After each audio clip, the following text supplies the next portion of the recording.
പഴയ തറവാടിന്റെ ഇരുളടഞ്ഞ തട്ടിൻപുറത്ത് പൊടിപിടിച്ചു കിടന്ന ഒരു പെട്ടി തുറന്നപ്പോഴാണ് മാധവൻ ആ കാഴ്ച കണ്ടത്. ഒരു താക്കോൽ. പക്ഷേ അതൊരു സാധാരണ താക്കോലല്ലായിരുന്നു. സ്വർണ്ണ നിറത്തിൽ തിളങ്ങുന്ന മനോഹരമായ പർപ്പിൾ ചിറകുകളുള്ള ഒരു താക്കോൽ. അവൻ അത് കയ്യിലെടുത്തതും ആ ചിറകുകൾ മെല്ലെ ഇളകാൻ തുടങ്ങി. പെട്ടെന്ന് ആ താക്കോൽ അവന്റെ കയ്യിൽ നിന്നും വഴുതി അന്തരീക്ഷത്തിലേക്ക് ഉയർന്നു. മാധവൻ അത്ഭുതപ്പെട്ടുപോയി.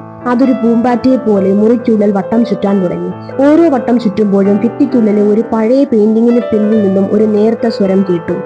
മാധവൻ ആ താക്കോലിന് പിന്നാലെ നടന്നു. അത് നേരെ ചെന്ന് നിന്നത് ആരും ശ്രദ്ധിക്കാത്ത ഒരു ചെറിയ മൺചുവരിനടുത്താണ്. അവിടെ ഒരു വിള്ളൽ ഉണ്ടായിരുന്നു. താക്കോൽ വായുവിൽ നിന്നു തന്നെ ആ വിള്ളലുകളിലേക്ക് സ്വയം തിരിഞ്ഞു. പെട്ടെന്ന് ആ ചുമർ നെല്ലെ നീങ്ങാൻ തുടങ്ങി. ഉള്ളിൽ കണ്ട കാഴ്ച അവനെ നടുക്കി. ഒരു രഹസ്യാറ. അതിനുള്ളിൽ നിറയെ പഴയ പുസ്തകങ്ങളും ഒരു കണ്ണാടിയും മാത്രം.